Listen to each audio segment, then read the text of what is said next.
बिस्मिल्लाहिर्रहमानिर्रहीम। तो last class में आपको ये क्वेश्चन दिए गए थे सॉल्व करने के लिए।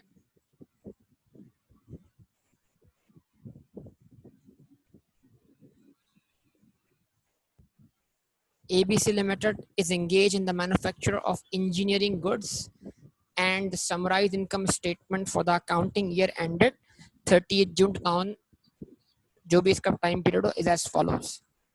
ठीक है जी। तो ये अकाउंटिंग रिकॉर्ड्स आपको दिए गए हैं, से अकाउंटिंग बुक्स क्या शो कर रही हैं।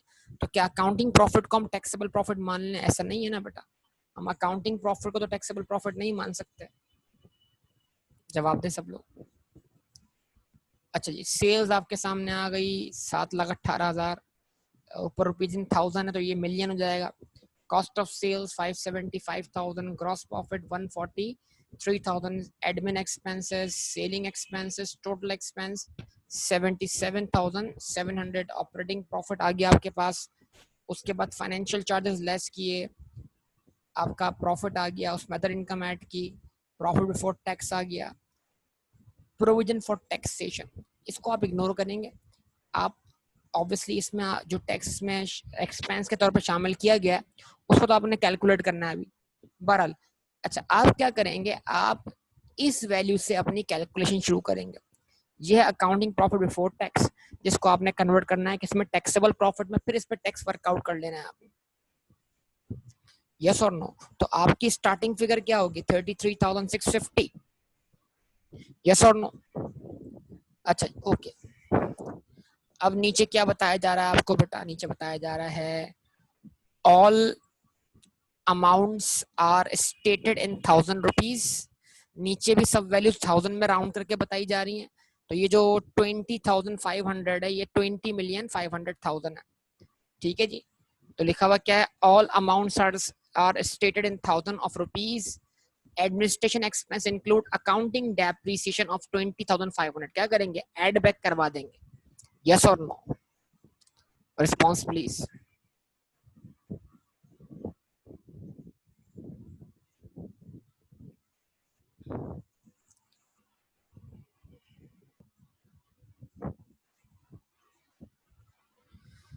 अच्छा, अब उसके बाद क्या लिखा हुआ है, पेमेंट टू अ सॉफ्टवेयर, यानी एडमिन एक्सपेंस इंक्लूड, इस लाइन से जोड़ें इसको, payment to a software company 6,300 for developing a special accounting software. The software has been used by ABC limited since 1 March and its normal work useful life is unascertainable. बहुत सारे मसले हैं। आपने capital expenditure को expense बना दिया और expense बना के एडमिन एक्सपेंस का पार्ट बना दिया। सॉफ्टवेयर एक इंटेंजिबल एसेट, तो 6,300 रुपए इंटेंजिबल एसेट के तौर पे कैपिटलाइज होने चाहिए अकाउंटिंग में भी और टैक्स में भी। लेकिन आपके एडमिन एक्सपेंस में 6,300 शामिल है। पहले तो आप 6,300 के एक्सपेंस को रिवर्स करें, एड बैक करें। यस हो गया एड बैक, यस और नो? रिस्पॉन्स दें सब लोग, क्योंकि इस बुलेट को आप इसके साथ कनेक्ट करके पढ़ेंगे। भाई रिस्पॉन्स दें आप सब लोग। अच्छा, फिर इस 6,300 की जो लाइफ है वो अनसर्टेनेबल है। तो टैक्स तो जो है वो इनडेफिनेट लाइफ को नहीं मानता ना। टैक्स तो बोलता है जनाब कि जब लाइफ इनडेफिनेट हो तो आप उसको टैक्स में अमोर्टाइज करें 25 साल पर। तो क्या करेंगे आप, 6,300 को डिवाइड बाय 25 करेंगे, लेकिन आप उसको प्रोपोर्शनेट डेप्ट करेंगे in the year of purchase.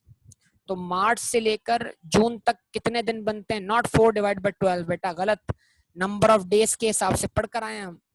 Apportionment number of days के हिसाब से होनी है। ये बुनियादी गलती मत कीजिएगा, वहां क्लियरली मेंशन है नंबर ऑफ डेज के हिसाब से। एग्जाम्पल भी कवर करवाई थी बेटा उसामा। क्या वाकई उसामा ने क्वेश्चन सॉल्व किए? लगता नहीं है मुझे उसामा ने क्वेश्चन सॉल्व किए। मार्च अप्रैल मई जून, मार्च अप्रैल मई जून, तो मार्च 31, अप्रैल 30, मई 31 और जून 30, 122 दिन होंगे। ठीक है जी। अगर साल में 365 दिन है तो क्या करें, 6,300 डिवाइड बाय 25, एक साल की डेप्शन, डिवाइड बाय 365 मल्टीप्लाई बाय 122, और लीप ईयर है तो क्या करें, डिवाइडेड बाय 366 मल्टीप्लाई बाय 122। चाहे तो आप इग्नोर कर सकते हैं लीप ईयर को, ये अलग बात है, लेकिन ऑर्डिनेंस के अंदर ये मेंशन है number of days in a tax year.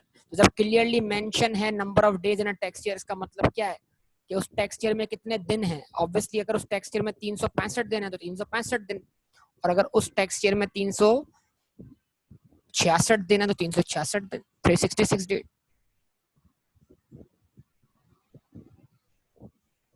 जवाब दें बेटा, रिस्पॉन्स चाहिए आप सबका। तो 6300 को एड बैक किया आप लोगों ने, यस और नो? अब 6300 को डिवाइड कीजिए आप लोग, 25 से डिवाइड कीजिए, बताइए क्या आंसर आता है। Calculate please.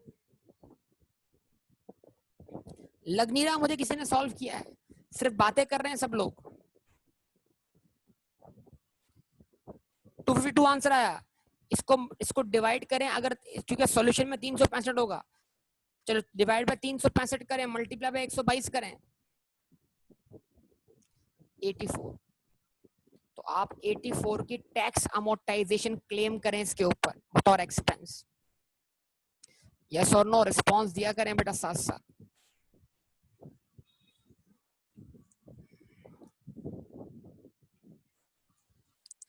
कहता है other income includes accounting profit on sale of car. तो अकाउंटिंग गेन ऑन डिस्पोजल क्या हो जाएगा, लेस हो जाएगा। तो क्या कर देना है, इसको लेस करवा देना है अकाउंटिंग प्रॉफिट से। यस और नो रिस्पॉन्स प्लीज, बोलिए, रिस्पॉन्स दीजिए। अच्छा जी, अब आपको दी गई है टैक्स WDV। 1 जुलाई पर कितनी थी, 25,000। Factory building, office building 30,000, plant machinery 2,25,000, motor vehicles 10,000।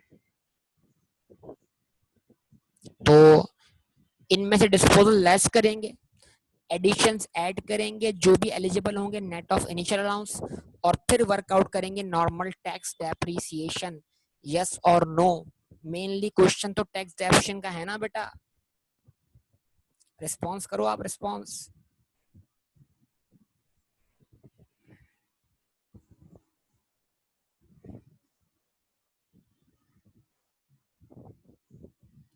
The construction of residential quarters for factory workers was completed during the year at a cost of rupees 12,000।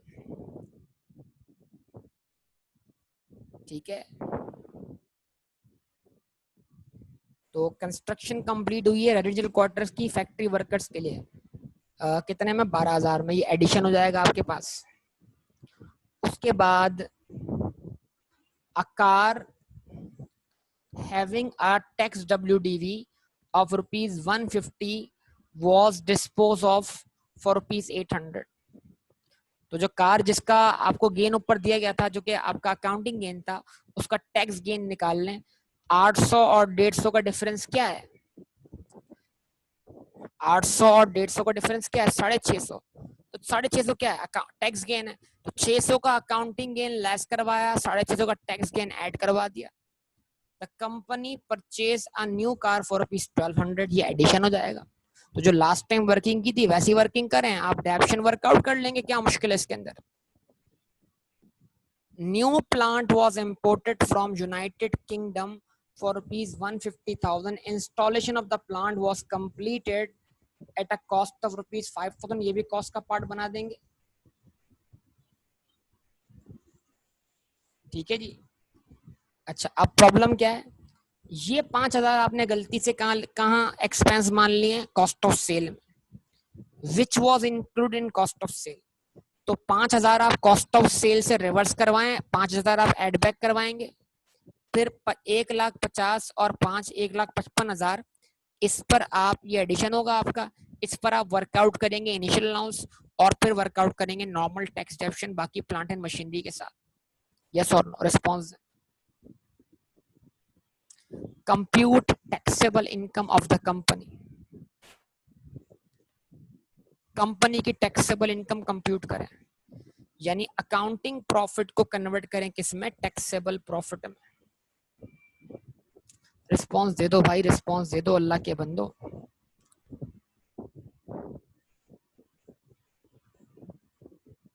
बताओ। तो टाइम थोड़ा शॉर्ट है, मैं इसके सॉल्यूशन से ही आपको एक्सप्लेन कर देता हूँ। ऐसे ही है, आप देख लें, आप चीजों को वेरीफाई कर, लेकिन फॉर्मेट बड़े जरूरी है, फॉर्मेट जरूर फॉलो करना है आप लोगों को।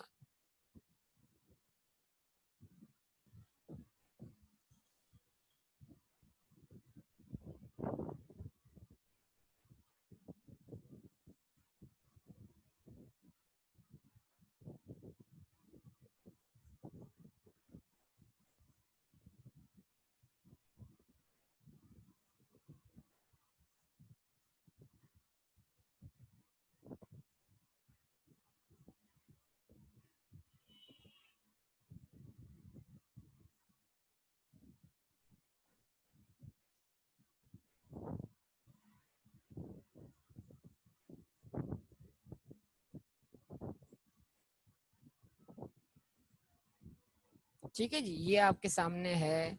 तो ये वर्किंग देखें आप कहाँ से शुरू हुई है, आप खुद देख लें इस चीज को। ये वर्किंग शुरू हुई है आपकी कहाँ से, अकाउंटिंग प्रॉफिट बिफोर टैक्सेशन से। अकाउंटिंग डेप्शन एड बैक करवा दी जो आपने एडमिन एक्सपेंस पे चार्ज की हुई थी। अकाउंटिंग सॉफ्टवेयर की जो कैपिटल जो अमाउंट था जिसको आपने एक्सपेंस बना दिया था, इसको भी आपने एडमिन का पार्ट बना दिया, इसको भी क्या कर दिया आपने, एड बैक कर दिया। अच्छा, जो गेन हुआ डिस्पोजल पर, ये इन्होंने क्या किया, ऐड किया है। Installation of cost of plant, अच्छा मेरा सोल्यूशन भी थोड़ा डिफरेंट है। मैं क्या करता हूँ, पहले इन एडमिजिबल एक्सपेंस और इनकम क्या करता हूँ, रिवर्स करता हूँ, फिर एडमिजिबल एक्सपेंस और क्या करता हूँ, एक्सपेंस क्या करता हूँ, लेस करता हूँ। खैर, तो मेरे हिसाब से जो है वो आप टैक्स गेन को नीचे रख दें, अकाउंटिंग गेन को ऊपर रख के लेस करवा दें, बस 600 लेस करवा दें, बस वही तरतीब आगे पीछे होगी और कुछ नहीं होगा। अच्छा, उसके बाद क्या करें, उसके बाद सबसे मेन चीज क्या है, वही आ गई आपके सामने, amortisation of accounting software claim कर ली। सबसे मेन चीज जो थी वो टैक्स डेप्शन कैलकुलेट करना है, जिसकी वर्किंग इंपॉर्टेंट है। अब आपके सामने है इसकी वर्किंग, देखिए आपके सामने है plant and machinery, building and motor vehicles, WDV ये रही आपके सामने। सबसे पहले व्हीकल की आपने WDV लेस की, डिस्पोज ऑफ हुआ। उसके बाद आपने क्या किया, एडिशंस ऐड कर दिए। बिल्डिंग में 12,000 का एडिशन है, ठीक है जी। मोटर व्हीकल में 1200 का एडिशन है, और मोटर व्हीकल और बिल्डिंग दोनों एलिजिबल नहीं है इनिशियल अलाउंस के लिए। यस और नो, रिस्पॉन्स करें सब लोग बेटा।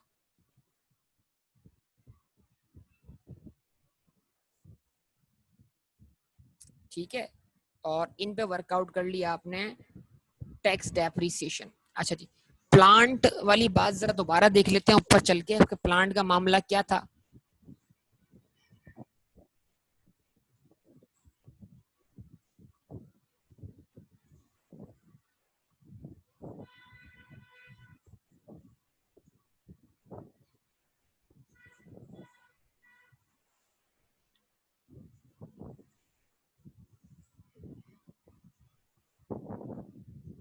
अच्छा, ये लास्ट लाइन हमने इग्नोर की, the plant was not commission for use up to the year end. तो क्योंकि प्लांट इस साल अवेलेबल फॉर यूज नहीं है, अभी उसकी इंस्टॉलेशन इन प्रोसेस है, तो लिहाजा हम इस प्लांट के ऊपर इस साल कोई डेप्शन क्लेम नहीं कर रहे, और हम इस प्लांट पर जो डेप्शन क्लेम करेंगे वो अगले टैक्स ईयर में क्लेम करेंगे, या फिर उस टैक्स ईयर में जिस टैक्स ईयर में वो अवेलेबल फॉर यूज हो जाएगा। लेकिन वैसे plant eligible for initial allowance है, ठीक है ना। ये तमाम बातें आपके सामने मौजूद है। तो मेरा नहीं ख्याल कि आपको कोई मुश्किल होनी चाहिए इस केस, आप मुझे बताइए। देखिए बेटा, मैं रीड कर लूंगा, मैं लिखता यूं हूं, मैं लिखता इसलिए हूं कि आप भी लिख लें। मैं अगर नहीं लिख रहा इसका मतलब ये नहीं है कि आप नहीं लिखे, मैं सिर्फ और सिर्फ टाइम की कमी की वजह से क्या कर रहा हूँ, आपको इस तरह सॉल्यूशन बता रहा हूँ, वरना मेरी आदत नहीं है इस तरह के। मैं क्या करूँ, मैं सॉल्यूशन पूरे पूरे सॉल्व करता हूँ, मैं बताता हूँ आपको। तो मैं इधर से अभी मजबूरी के अंदर क्या कर रहा हूँ, आप बराए मेहरबानी इन तमाम चीज़ों को लिख के सॉल्व करें। जब तक आप ग्राउंड में उतर के खुद नहीं खेलेंगे तब तक आपको आइडिया नहीं होगा एग्जाम में पेपर किस तरह सॉल्व होगा। तो बराए मेहरबानी कागज पर आए, हवाओं के अंदर क्वेश्चन सॉल्व ना करें, लिख के सॉल्व करें, फॉर्मेट्स बनाएं, फॉर्मेट समझें, फॉर्मेट सीखें। ऐसे ही कर रहे हैं ना सब लोग बेटा, रिस्पॉन्स है सब लोग।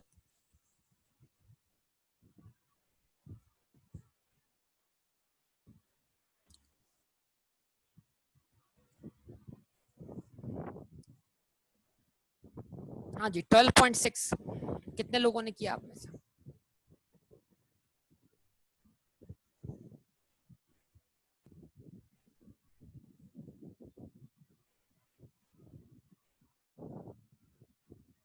किया है किसी? हाँ जी, क्या है? PQR Limited, an industrial undertaking, requires you to prepare its income tax return for the accounting year ended 30th June. The following information has been made available to you. All amounts are stated in thousand of rupees. तो accounting profit कितना है, 14 million है। असल में 14,000 लिखा हुआ है लेकिन 14 मिलियन है। अब वो अकाउंटिंग प्रॉफिट बिफोर टैक्स दे दिया, यहीं से आप जानते हैं सारी कैलकुलेशन क्या होगी, स्टार्ट होगी।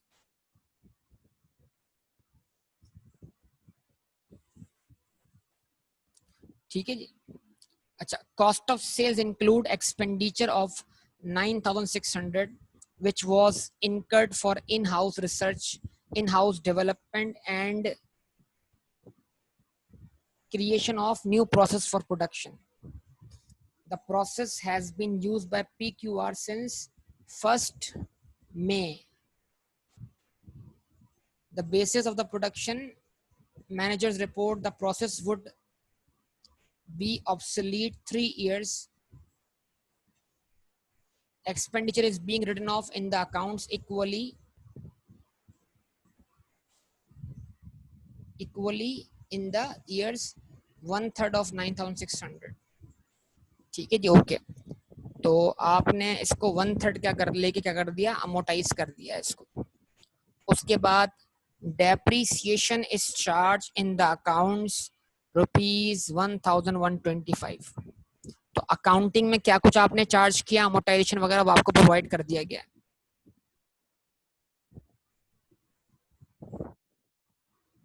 अच्छा, उसके बाद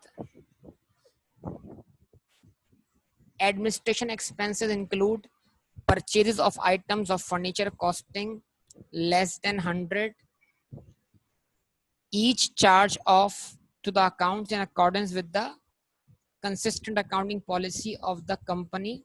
Purchase of such items during the year amounted to rupees 750.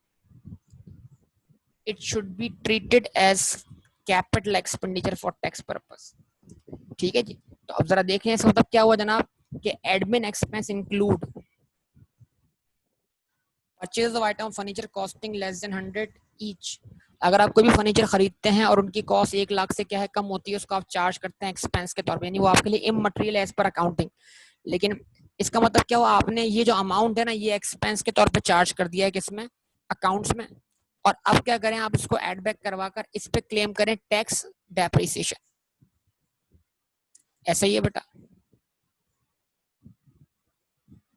Yes और नो। उसके बाद अगर हम बात करते हैं आगे, amortisation of preliminary expenses incurred on the incorporation of company, 650 being 10% of expenditure is written off in the accounts each year। ठीक है जी। तो आपने प्रीलिमिनरी एक्सपेंस के ऊपर क्या किया है, अमोटाइजेशन चार्ज किया। तो आप जानते हैं प्रीलिमिनरी एक्सपेंस या उसकी अमोटाइजेशन आपको अलाउ नहीं होती फॉर टैक्स पर्पस, आप क्या कर देंगे, उसको ऐड कर देंगे। ये प्री कमेंसमेंट एक्सपेंडिचर नहीं है। बराए मेहरबानी आप प्रीलिमिनरी एक्सपेंस और प्री कमेंसमेंट एक्सपेंडिचर को क्या करें, फर्क करें, लाजमी फर्क करें। तो अगर ये प्री कमेंसमेंट एक्सपेंडिचर होता तो हम इसको ऐड बैक करके, इसकी अमोटाइजेशन को ऐड बैक करके, इसकी जो ओरिजिनल वैल्यू थी उसका हम 20% क्या करते, क्लेम करते अमोटाइजेशन। लेकिन ये प्रीलिमिनरी एक्सपेंस है, लिहाजा ये 650 पूरा पूरा ऐड बैक हो जाएगा। और ये एक्सपेंडिचर का 10%, तो एक्चुअल एक्सपेंडिचर कितना है 6500, तो उसका कुछ भी नहीं करना। अगर वो पूरा एक्सपेंस चार्ज हुआ होता तो हम पूरे एक्सपेंस को ऐड बैक कर लेते, लेकिन यहाँ पे पूरा एक्सपेंस चार्ज नहीं हुआ बल्कि अमोटाइजेशन चार्ज हुई अकाउंट में, तो वही ऐड बैक करवा देंगे, दैट्स ऑल। तो जो भी आपने एक्सपेंस चार्ज किया है प्रीलिमिनरी एक्सपेंसेस के लिए उसको ऐड बैक करवा दें। उसके बाद जनाब fix assets, a second hand machine not previously used in Pakistan. एक सेकंड हैंड मशीन है जो पाकिस्तान में प्रीवियसली इस्तेमाल नहीं हुई, was imported in the tax year from United Kingdom for rupees 2,500। आपने 2.5 million की इंपोर्ट की। Due to some major renovations required, the machine could not commission for use in the last year. In the current year, the necessary renovation was costing 576 were completed, and the machine was commissioned for use. The renovation cost has been included in cost of sale। तो ये भी capitalise होगी, इसकी cost का part बनेगी। तो आप इसको तो पहले ऐड बैक करवाएं एक्सपेंसेस में, फिर इसको और इसको ऐड करके इस पे क्लेम करें टैक्स डेप्रिसिएशन, जिसमें आप इनिशियल अलाउंस भी क्लेम करेंगे क्योंकि मशीन भले सेकंड हैंड है लेकिन प्रीवियसली यूज इन पाकिस्तान नहीं है।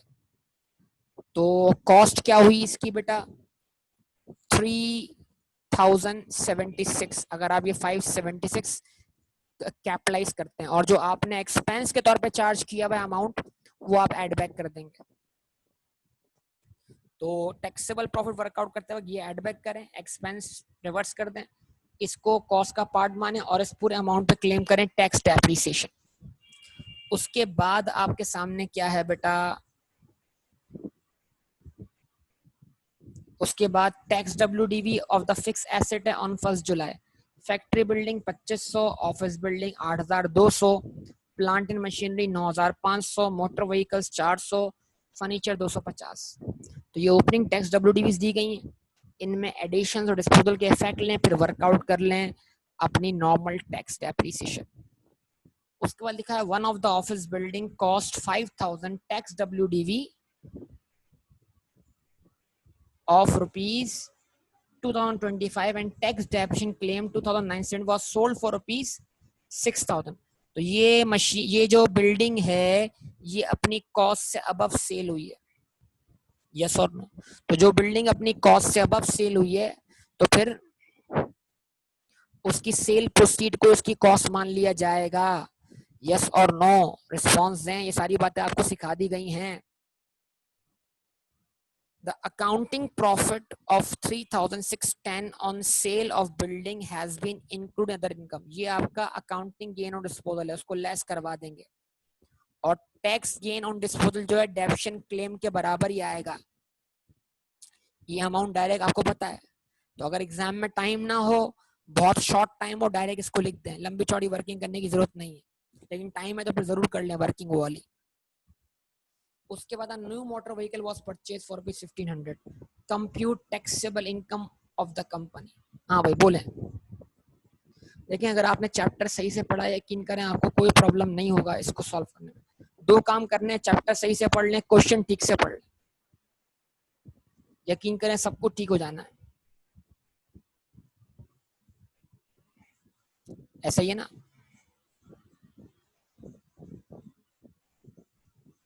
बताइए।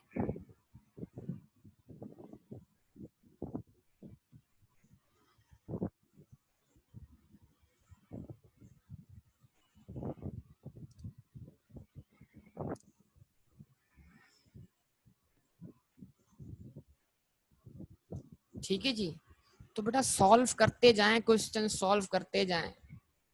अभी 12.7 क्वेश्चन है गुलजार के नाम से। Gulzar is a Pakistani resident and operates various businesses. He disposed of the following assets during the year during the tax 2014। क्या बेचा बेटा उसने? An immovable property. कितने की बेची? 50 मिलियन की। कॉस्ट कितनी थी उसकी? 25 मिलियन। वही अगर ये डेप्रिशिएबल एसेट है और इसको आपने अपनी कॉस्ट से अबव बेचा है तो फिर इसकी सेल प्रोसीड्स की कॉस्ट मान ली जाएगी और उस पे गेन जो डिस्पोजल का आएगा वो अब तक की डेप्शन के बराबर आएगा। Tax depreciation of 4 million had been allowed on immovable property up to the tax year 2013। तो 4 million इस पे गेन आना चाहिए, यस और नो? आप बताइए मुझे। ऐसे ऐसे सिनेरियोज आ रहे हैं, आप बताइए, आप सॉल्व दे, लेकिन इसमें क्या थोड़ा मिक्स हो जाता है मामला।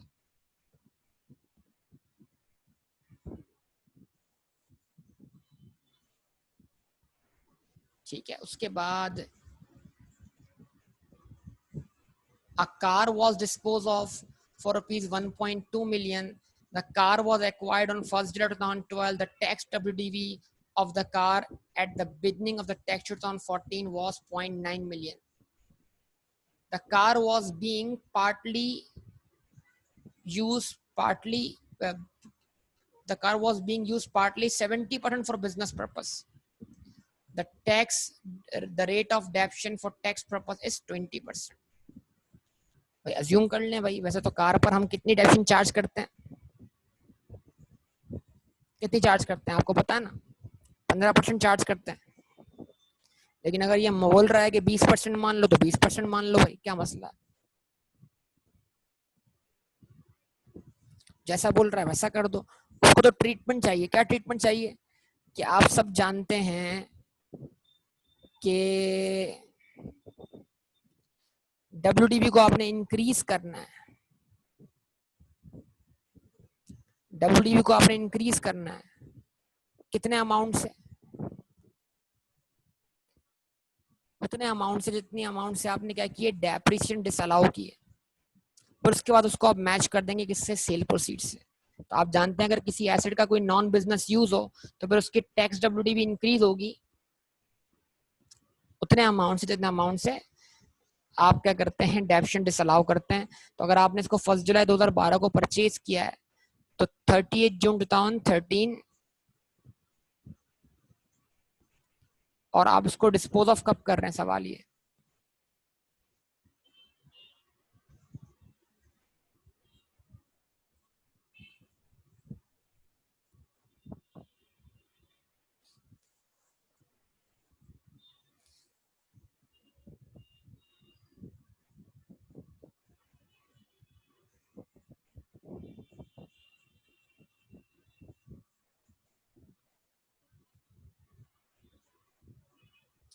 टैक्स रिटर्न 14 में डिस्पोज ऑफ कर रहे हैं ना। अच्छा, तो अगर आपने इसको 1 जुलाई 2012 को परचेज किया है तो ये टैक्स 2013 है, तो आपने इसको एक ही साल इस्तेमाल किया मेरे ख्याल से। यस और नो, क्या कहेंगे आप? तो आप क्या करें, जस्ट इस 1.2 मिलियन का निकालें आप क्या 20%, फिर उसका निकाल लें आप 30%, और 30% निकाल कर आप क्या करते हैं, इस डब्ल्यूडी में ऐड बैक कर दें। ठीक है, और डब्ल्यूडी में ऐड बैक करने के बाद उसको मैच कर दें किससे, सेल प्रोसीड से। यानी मेरे ख्याल से एग्जामिनर यहाँ पे यही चाह रहा है कि आप खाली ये बताएं कि अगर एक एसेट जो है वो एक एसेट का अगर नॉन बिजनेस यूज है तो फिर at the time of disposal WD shall be increase by the portion of depreciation that was not allowed due to non business use।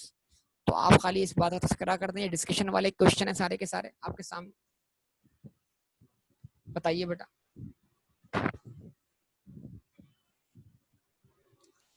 उसके बाद an antique sculpture was purchased for rupees 350,000 on 30 August 2011। it was sold for rupees 1,500,000। ठीक है जी, on 28 February 2014। तो वक्त count कर लें कितना वक्त बनता है। ठीक है जी, थ्रू ऑक्शन, यानी इसका मतलब क्या है, holding period is more than 1 year। The auctioneer was paid commission of rupees 150,000, incidental expenses, tax was deducted and paid by Gulzar from the account of commission within due date। ठीक है, तो अब बताने का मतलब यहाँ पर क्या है कि जो भी इसका गेन ऑन डिस्पोजल हो, आप जानते हैं कि एंटी या स्कल्पचर जो है वो कहाँ फॉलो करता है, सेक्शन 38 सबसेक्शन, जवाब दें 5 में। जबरदस्त। तो अगर इस पे गेन हुआ है तो गेन टैक्सेबल है और subject to holding period of 1 year है। अगर holding period more than 1 year है तो क्या होगा, 25% गेन एग्जेम्प्ट होगा और 75% गेन शैल बी टैक्सेबल होगा। तो ये तमाम डिस्कशन आप इसमें करें, बताएं कि इसका ट्रीटमेंट कैसे किया जाएगा। ठीक है जी, अब आपको लिस्टेड कंपनीज की सिक्योरिटीज दी है, listed securities were sold. Listed का मतलब क्या है, अगर सिक्योरिटीज लिस्टेड कंपनी की है तो ये सेक्शन 37 से बिलोंग करती हैं, ये सेपरेट ब्लॉक ऑफ इनकम,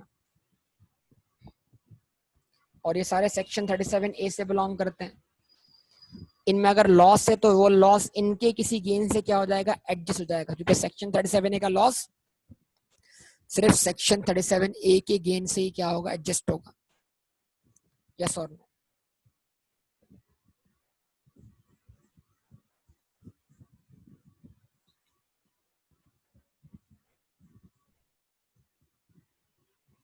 ऐसा ही है बेटा।